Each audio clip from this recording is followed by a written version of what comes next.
안녕하십니까. 이제 저희가 오늘 하나님의 말씀을 함께 나누도록 하겠습니다. 제가 먼저 기도하겠습니다. 하나님 아버지, 이렇게 또 비대면 상황 속에서도 주님이 은혜를 베푸시고 또 시니어 선교한국 컨퍼런스를 할 수 있도록 인도해 주셔서 감사합니다. 매 시간마다 귀한 강의로 또 특강으로 또 강력한 도전의 메시지로 저희들의 가슴을 뜨겁게 해주시고 또 가야 될 방향을 제시해 주시니 감사합니다. 하나님 아버지, 또 이 시간도 주님이 주시는 말씀을 통해서 새롭게 힘을 얻고 또 도전을 받는 은혜를 허락해 주시옵소서. 아멘. 우리 주님의 이름으로 기도하옵나이다. 아멘.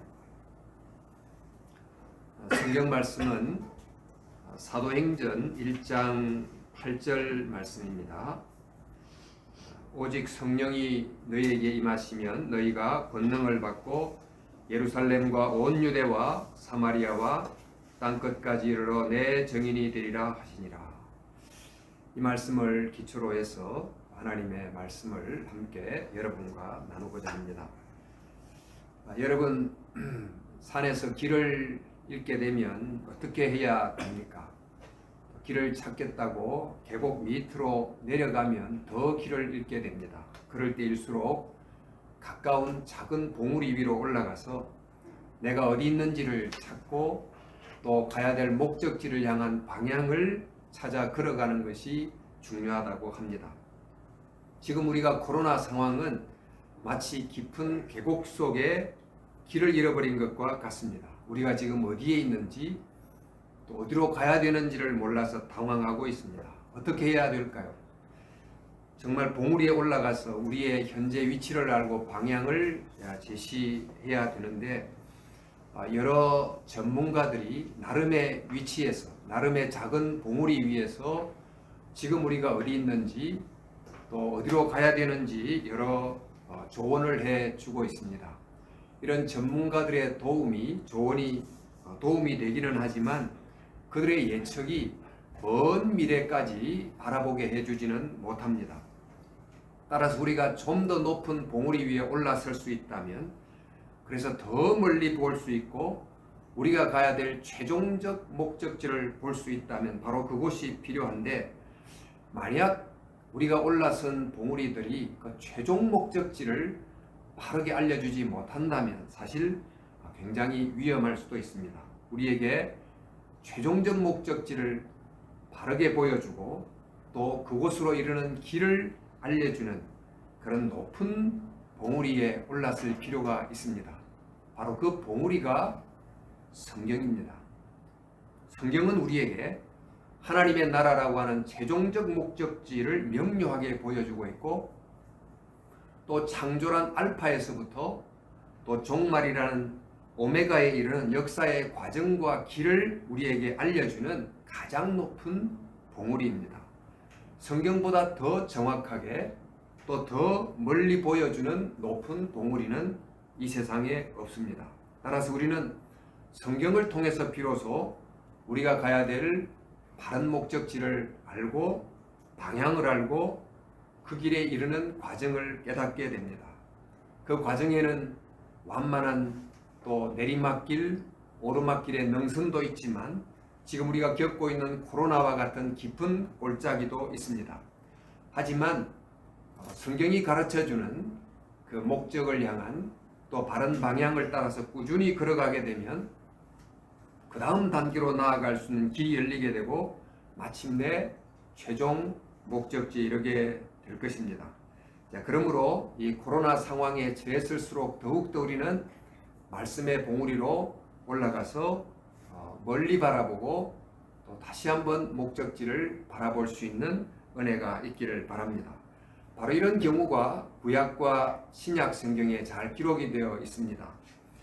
우리가 잘 아는 구약의 바벨론 포로 사건을 한번 생각해 보십시오.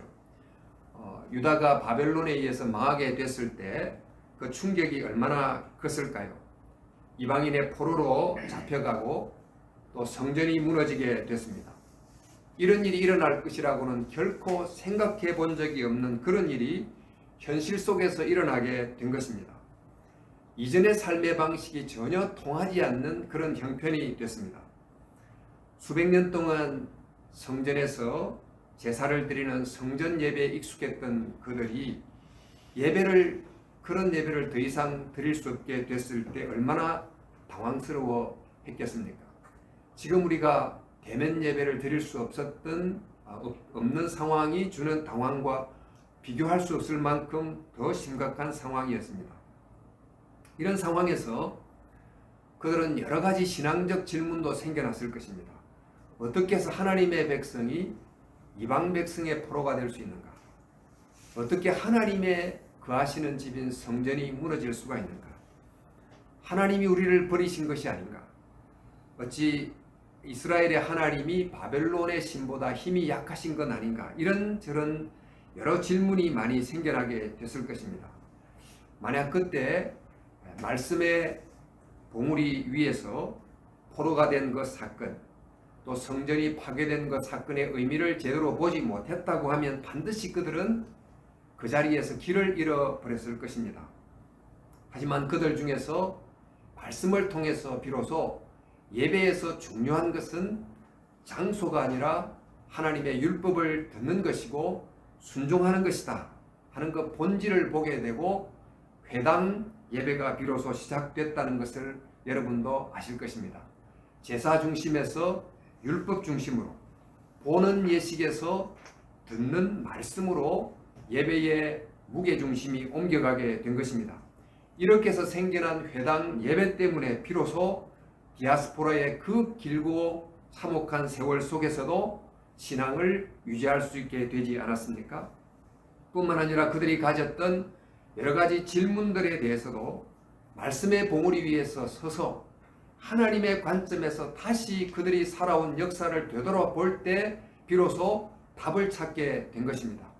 그들이 가나안 땅에 정착하게 됐고 왕정을 이루게 됐고 수많은 왕들이 통치했던 그 역사를 하나님의 관점에서 바라보니까 비로소 왜 하나님이 바벨론 포로로 그들을 잡혀가게 했는지의 뜻을 알게 된 것입니다. 바로 그 역사에 대한 성찰, 하나님의 말씀의 빛 가운데 보여진 그들이 살아온 삶에 대한 성찰이 담긴 내용이 바로 우리가 읽는 열왕기상하, 역대상하라고 하는 역사서인 것입니다. 이렇게 바라보니 바벨론 포로 사건은 하나님의 부재의 증거가 아니고 하나님이 현존하는 증거요, 거룩하신 하나님이 끝까지 사랑하고 계신다고 하는 증거임을 확신하게 된 것입니다. 바로 이런 믿음 때문에, 이렇게 회복된 그들의 깨달음 때문에 70년 동안 바벨론 포로의 세월을 기다리고 마침내 포로 귀환의 때가 주어졌을 때 그들이 이스라엘 성전을 회복하기 위해서 고향으로 돌아가게 되지 않았습니까? 이와 비슷한 경우가 신약 성경에도 기록되어 있습니다. 오순절 때 성령님이 강림하시고 수천 명이 일시에 회심함으로 거대한 예루살렘 교회가 시작이 됐습니다. 그 뜨거운 감동으로 시작된 교회는 예수님의 재림이 곧 임할 것으로 여기고 성전에서도 집에서도 매일 모이고 심지어 자기 소유도 내어놓고 유무상통한 뜨거운 믿음의 삶을 살았습니다. 임할 재림의 소망이 대단히 강력했기 때문입니다. 그런데 그 기다리던 재림이 오지 않고 오히려 예상치도 않았던 엄청난 핍박이 교회를 찾아오게 된 것입니다. 이때 이들이 받았던 충격이 얼마나 컸을까요? 더 이상 모일 수 없었기 때문에 이제 앞으로는 어떤 방식으로 모여야 되나, 이런 신앙 방식에 대한 흔들림도 있었겠지만 그들이 가졌던 재림신앙에 대한 회의도 있지 않았을까요? 그래서 핍박 가운데 흩어진 성도들 중에는 일부 재림신앙을 잃어버린 이도 없지 않았을 것입니다. 또 이후의 신앙생활이 이전과 같지 않았던 사람도 있었을 것입니다. 하지만은 하나님의 말씀 속에서 그 말씀의 봉우리 위에서 바라볼 때 주님께서 주신 약속은 재림의 약속뿐만 아닌 세계 선교의 사명도 있다는 것을 함께 보게 됩니다. 그러자 비로소 이 재림의 지연은 주님의 재림이 취소된 것이 아니고 세계 선교의 사명을 위한 일시적 유예임을, 또 하나님의 섭리요 계획임을 알게 된 것입니다. 한 생명이라도 더 구원하기 위해서 재림을 연기하신 것을 깨달았던 바로 그들은 비로소 흩어진 바로 그곳에서 뜨거운 가슴을 회복하고 복음을 전하게 된 것입니다. 만약 이들이 이때 흩어지지 않았다고 하면 복음이 예루살렘이란 한 지역에 국한됐을 것이고, 또 정말 세계 선교라고 하는 위대한 하나님의 계획이 이루어지지 못하게 됐을 것입니다. 이처럼 하나님의 말씀을 통해서 바른 방향을 알고 바른 목적지를 알았던 바로 그들이 극심한 박해가 있었음에도 불구하고 약 300년의 그 시간을 꾸준히 그 방향을 향해 걸음을 걸어갔던 그들이 결국 복음이 예루살렘을 넘어 사마리아를 넘어 정말 로마라는 땅끝까지 이르게 만들게 된 것입니다. 지금 우리는 코로나라고 하는 이전에 겪어보지 못했던 엄청난 깊은 계곡 속에 있습니다.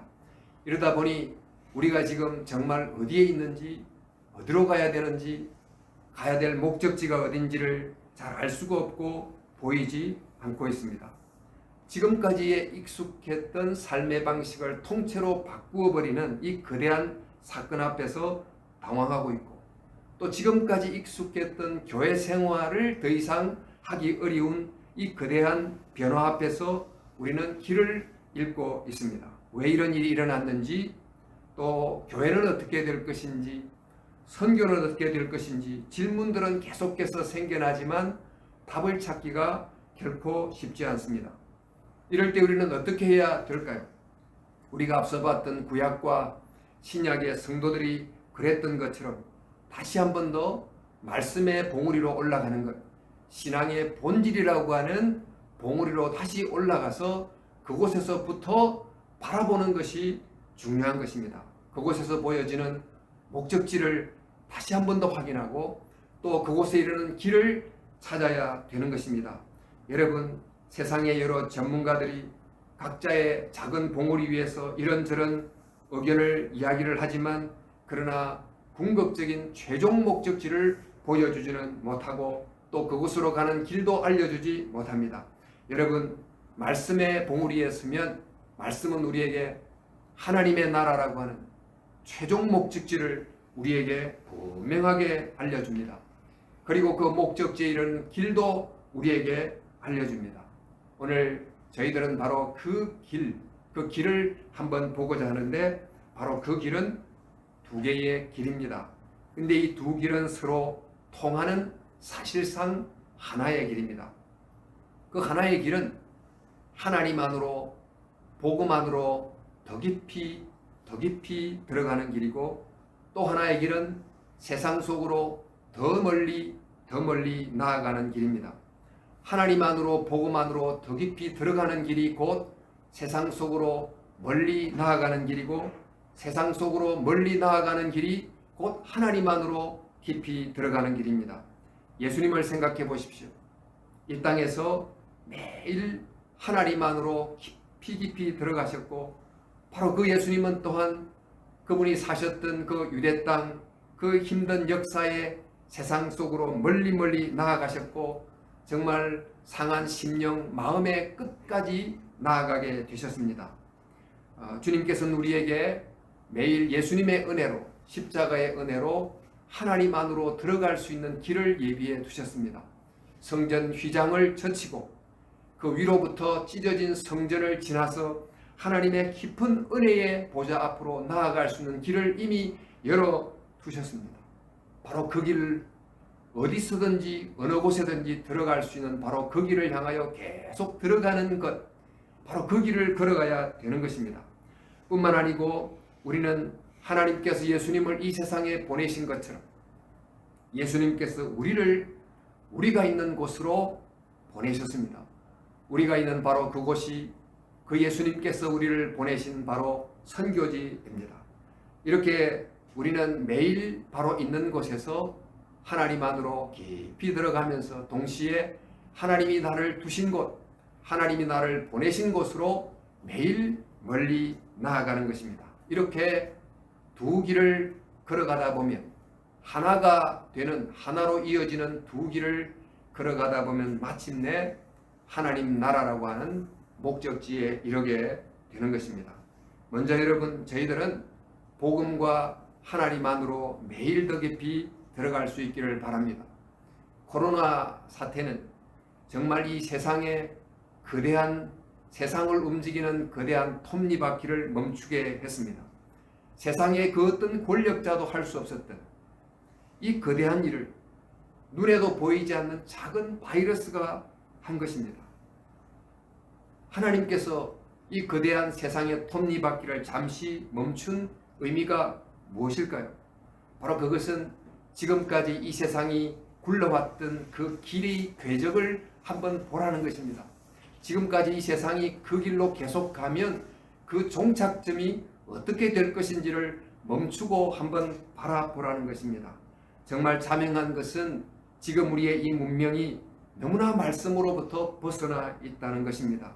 이대로 두면 결국 어떻게 될 것인지를 믿지 않는 사람들도 자기들의 입으로 이야기하고 있습니다. 이대로 가면 지구 자체가 아예 생존하기 어렵다고 말합니다.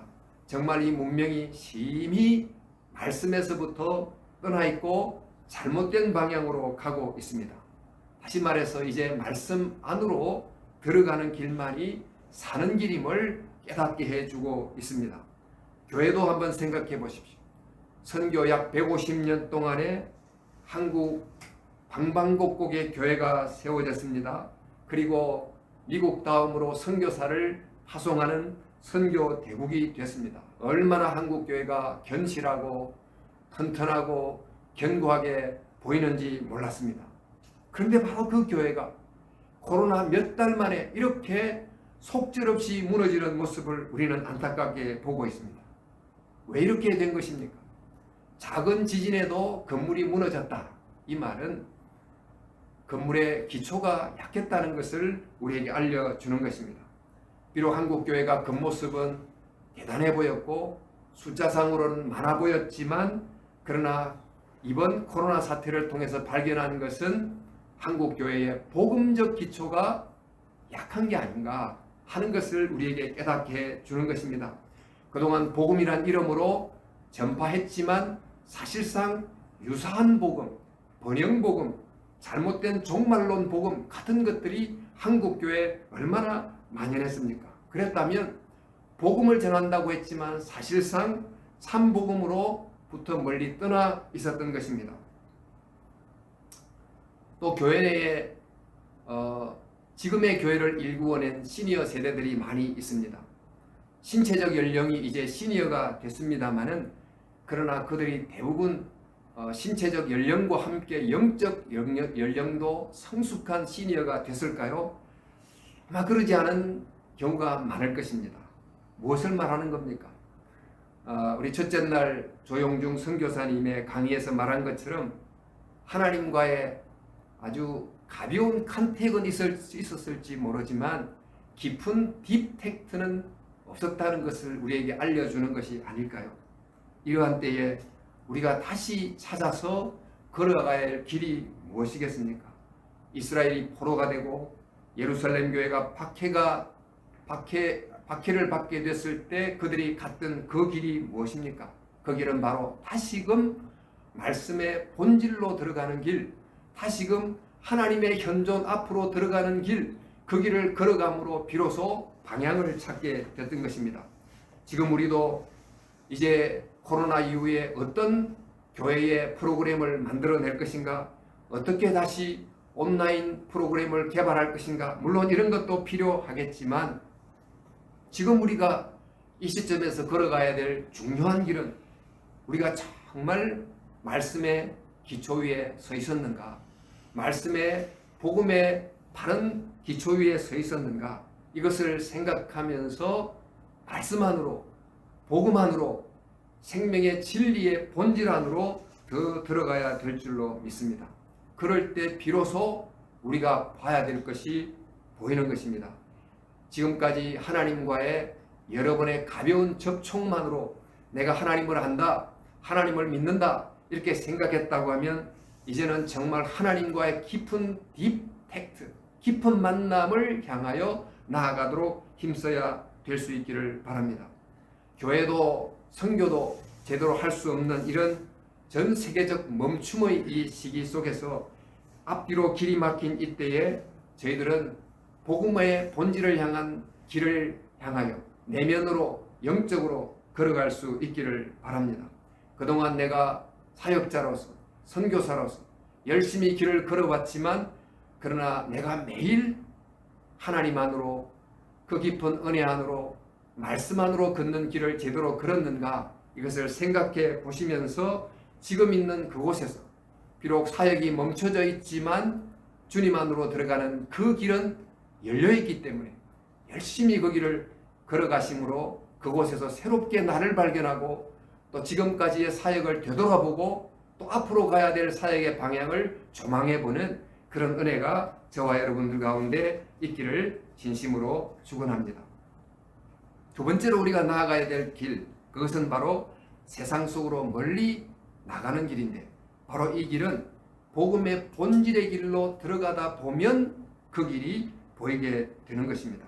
여러분 어제 진토리교회 강 목사님의 정말 뜨거운 메시지를 잘 들었습니다마는 목사님의 메시지 중에 우리에게 하나님 사랑, 이웃 사랑이란 두 사랑이 있는데 분별이 필요하다 이런 말씀을 하시면서 첫째 계명에 분명한 사람만이 둘째 계명을 제대로 이행할 수 있다 힘주어 선포하셨습니다.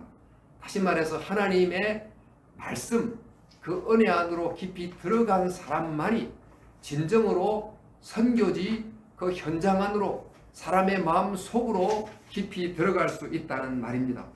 우리는 선교지로 갔습니다. 아주 먼 나라까지도 갔습니다. 그러나 정말 좋은 열매가 부족한 점이 많기도 했고 때로는 선교사들 간의 불화도 종종 목격하기도 합니다. 그 이유가 뭘까요? 환경 문제 때문일까요? 정말 다른 선교사 문제 때문일까요? 어쩌면 말씀 안으로 들어가는 이 길을 생략한 채로 자기 열심으로 세상 밖으로 나아가려고 했기 때문은 아닌가 이런 생각을 해보기도 합니다. 또한 우리는 저 멀리 가서 큰 프로젝트를 하기도 했습니다. 비용도 많이 썼고 교회당도 세우고 조직도 세웠습니다. 그러나 정말 변화된 제자는 몇 명이 있습니까?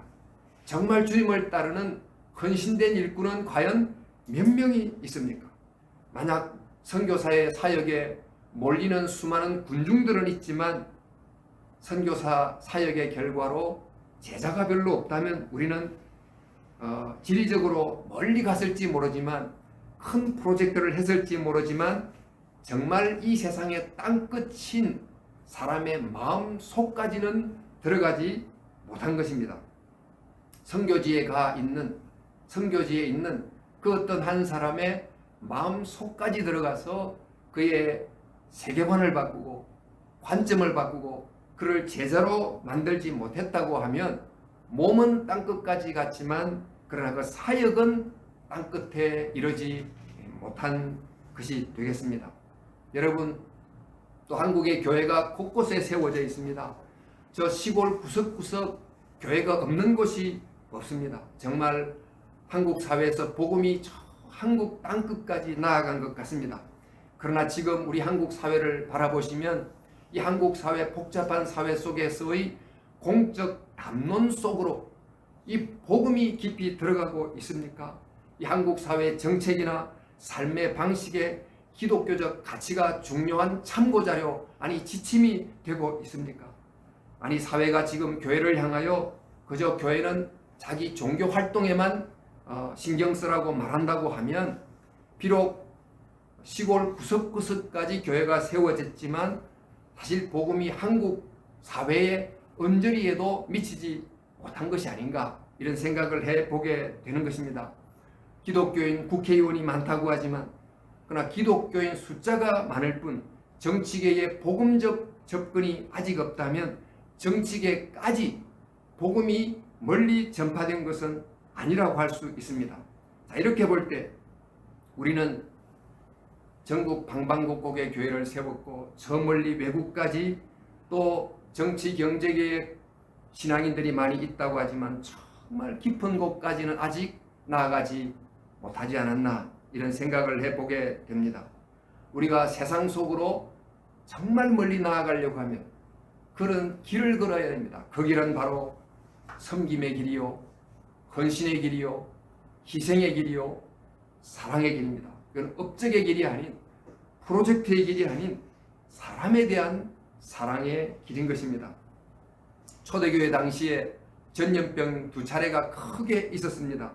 이 때문에 수많은 인명피해가 있었고 많은 이들이 그 감염병을 피해서 이리저리 도망을 했습니다. 대부분의 종교인들이 그랬습니다. 그러나 그 당시 초대교회 성도들은 핍박받는 소수였지만 죽어가는 사람의 생명을 살리기 위해서, 때로는 그 교회의 어떤 여러 가지 상황에도 불구하고 현장에 남아서 희생하게 됐습니다. 그 결과 그 2차례의 감염병 때문에 초대교회가 로마 사회로부터 정말 탁월한 영성을 가진 우월한 종교로 인정을 받게 됐고, 마침내 로마인들의 마음속이라고 하는 최고의 땅끝, 그 끝의 자리에 이르게 된 것입니다.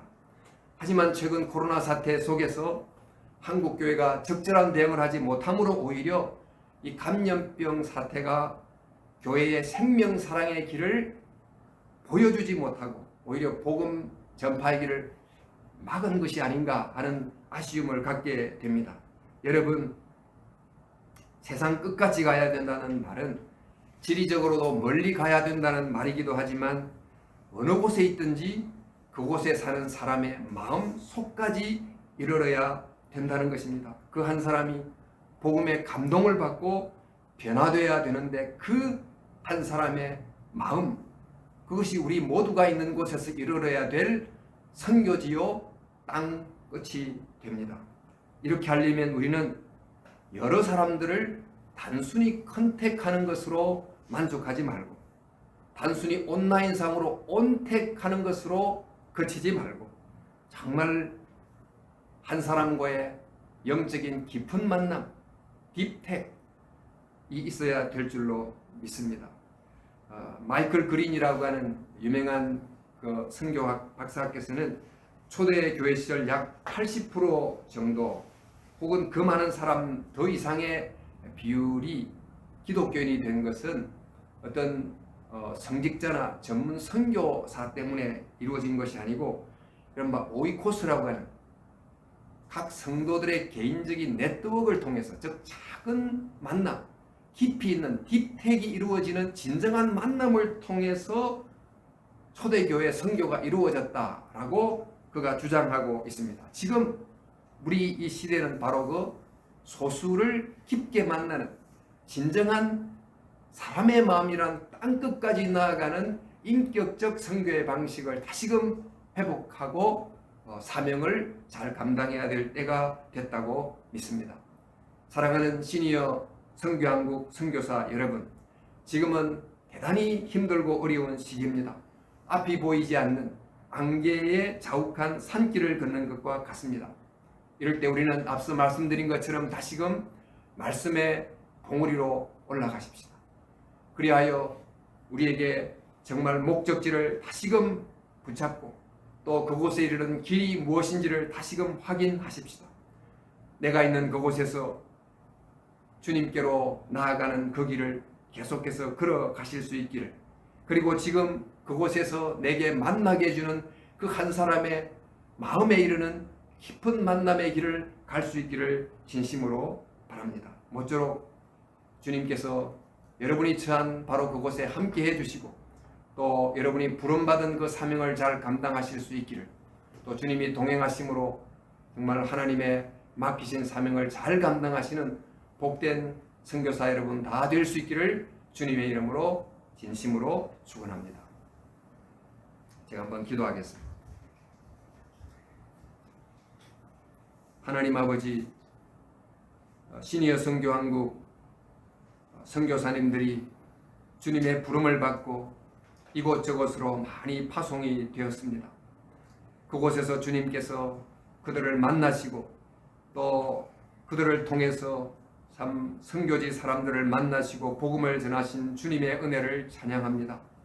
계속해서 참 여러 가지 어려운 상황 속에 있지만 하나님 아버지 바로 광야, 그 야곱의 광야 위에 하나님의 임재의 천국 사닥다리가 보였던 것처럼 힘들고 어렵고 때로는 고립된 또 밖을 다닐 수 없는 그런 상황이라 할지라도 바로 그곳에 하늘을 향하여 열리는 영적인 문이 열리게 하시고 주님을 향하여 참 주님을 만나는 영적 길이 열리게 해 주시기를 원합니다. 하나님 힘을 주시고 건강을 주시고 또 은혜 베풀어 주시기를 원합니다. 또한 오늘 이제 파송을 받을 선교사들도 주께서 역사해 주시고 아버지 하나님 주님께서 파송하신 그 사명을 잘 감당하도록 주님 은혜를 주시옵소서. 하나님 아버지 코로나로 여러 가지 어렵지만 그럼에도 우리에게 주어진 목표는 너무나 명확하고 그 목표로 가는 길은 명확함으로 하나님 아버지 믿음으로 한 걸음 한 걸음 뚜벅뚜벅 걸어갈 때 마침내 선교의 새 국면이 열리고 새로운 가능성이 보이고 또 주님의 나라에 이르는 우리 모두가 될 수 있도록 주여 역사해 주시옵소서. 우리 구주 예수 그리스도의 이름으로 기도하옵나이다.